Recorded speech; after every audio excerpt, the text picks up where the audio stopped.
Today I'm going to show you what you can do with the delay block in the Valeton GP-200.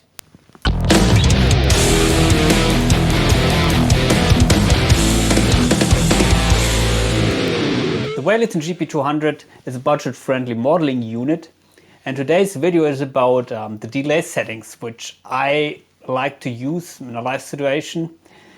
And of course you can do all these things which I will show you in this video with other modeling units too, but I chose the Valeton GP-200 for today's video because it's quite popular and I got a lot of requests about that unit.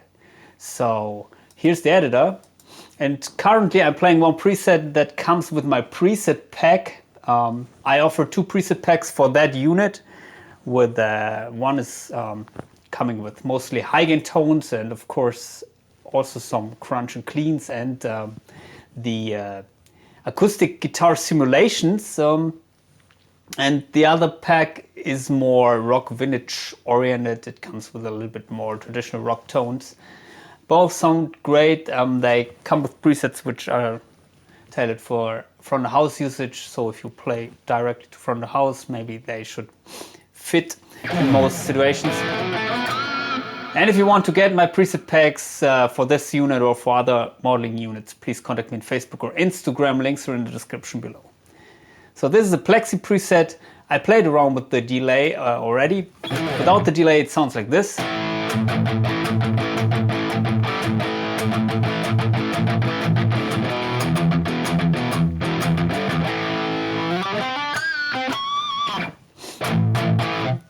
And the first thing I would like to start with is a delay which I would use for leads, for shredding.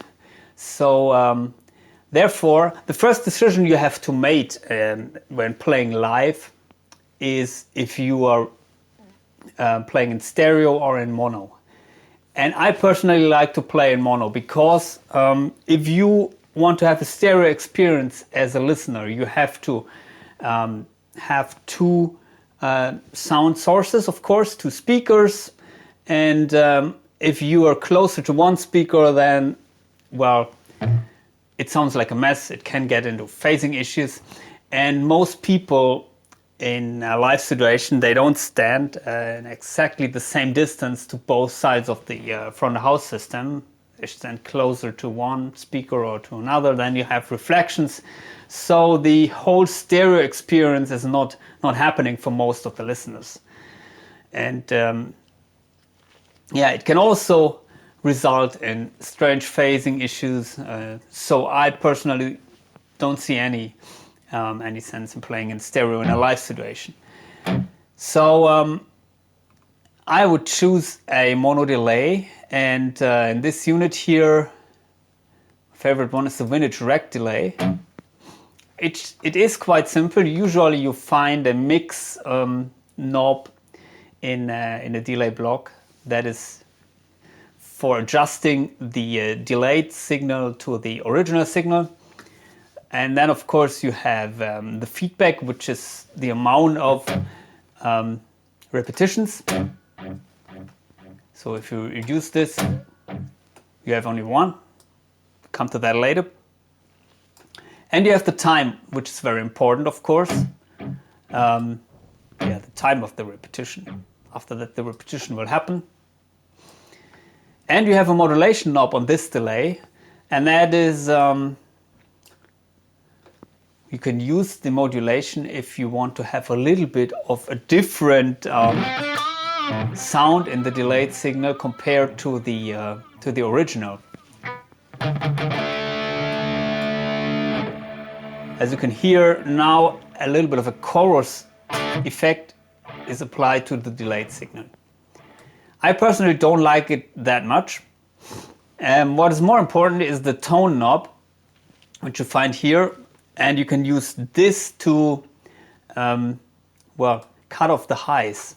And what that will do is if you have less highs, then the delay is not that prominent because yeah, there are no presence frequencies, so it stays in the background and your original signal will stay in the foreground. Also, if you have a higher mix ratio. here, hopefully you can still hear my solo line over the delay, although the delay is quite loud.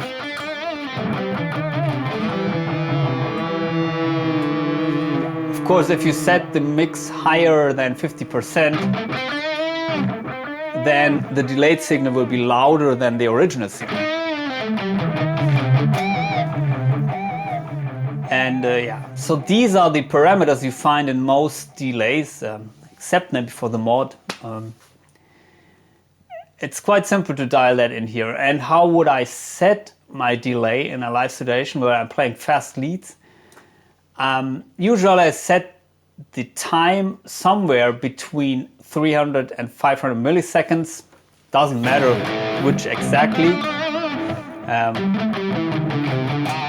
Should be quite short, in my opinion. And the mix in between 20 or 30% usually. So let's set it around 25%. As I said, cutting off the highs, it can help that the delay stays in the back, and therefore the mix, or if the mix is around 25% or well, very low, and also the time is short, then the feedback is not that important, the feedback parameter, even if you set it high. It doesn't get in the way.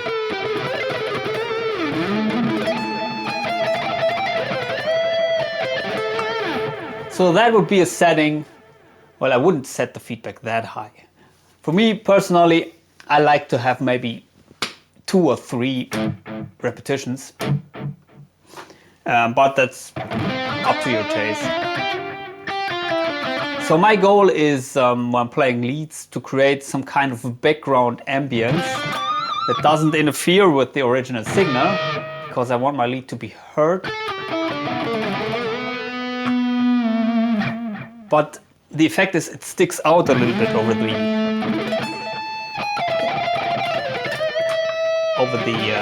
rest of the music. So I would set it like that. That's the basic mono lead delay. By the way, for recording, I wouldn't apply the delay when recording. I would enter the delay in the DAW software afterwards, because then you have much more control. So I wouldn't record the delay signal. Another scenario is if you want to play in stereo, the easiest way is to use a ping pong delay, because there you have to adjust only one time and feedback. And in this unit you have the mix, the time, the feedback, and nothing else. Of course, the trail here, I forgot to mention that. If you switch presets and then you want the delay to continue, then you can hit the trail. And the sync here, it's for syncing the delay to a maybe tap tempo. We'll come to that later. Yeah, here you have only mix, time, and feedback, but it's a stereo delay. As you can hopefully hear, it's going from left to right. What I don't like about this particular ping pong delay in that unit is it cuts off the lows, so it sounds, in my opinion, like shit. And some ping pong delays you can also adjust the amount of the delayed signal that is going from one side to the other side. Anyway, but here I would apply similar settings like before, like the 300 milliseconds, 300-400, and the mix around between 20 and 30%. So basically the same I would do with the mono delay, and the ping pong effect will be added, so it will not stay in the middle, it will go from left to right. It's also nice, but as I said, I don't like the ping pong delay here. This unit comes nowadays with some other stereo effects. So for example, you have the tape delay stereo here. Tape delay is modulating the delayed signal, similar to the modulation parameter I showed you before. And as you can see, you have some other parameters here you can adjust. I didn't play around with that, but here you have the percentage of the delay on the right side compared to the time you're dialing in here. So for example, if you set this to maybe 66%, it adds in, or it results in the kind of a gallop effect.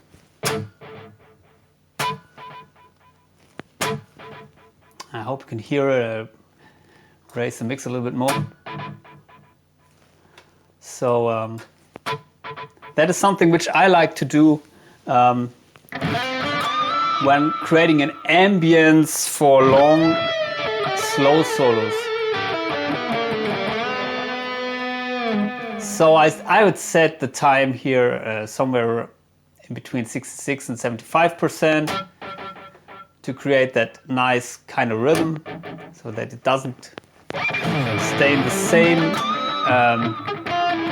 It doesn't stay the same all the time. If that makes sense.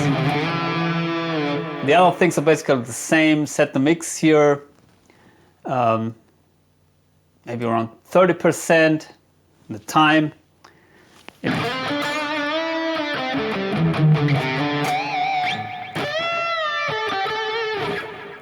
In between 300 and 500 milliseconds, and that's it basically. Of course, in this unit you can play around here with the wow. Let's see what that does. Get some kind of modulation maybe.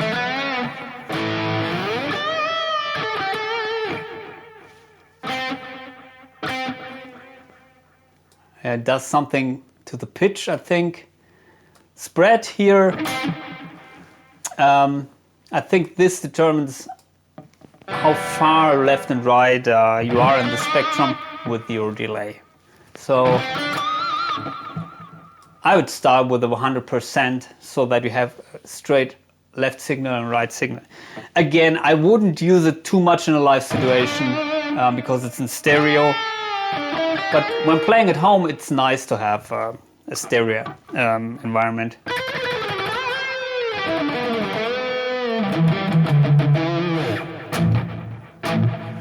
So that's what I would do with a stereo delay. And yeah, with this knob here, we have way more control about the delayed signals than you have with a simple ping pong delay.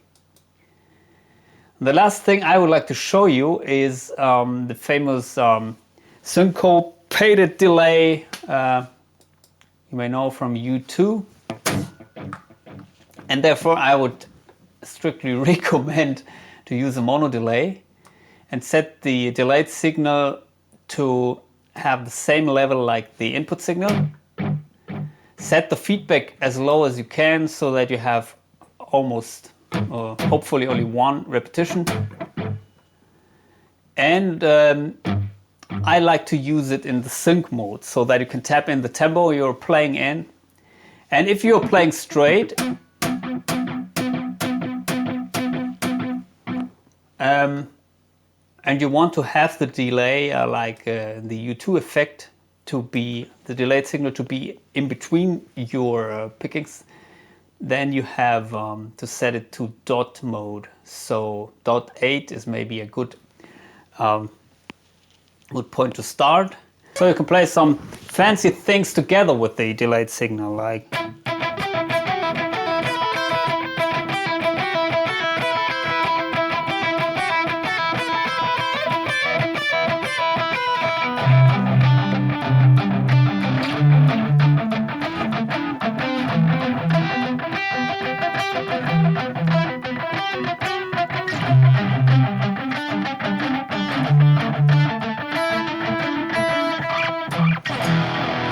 something like that, or of course your favorite U2 songs.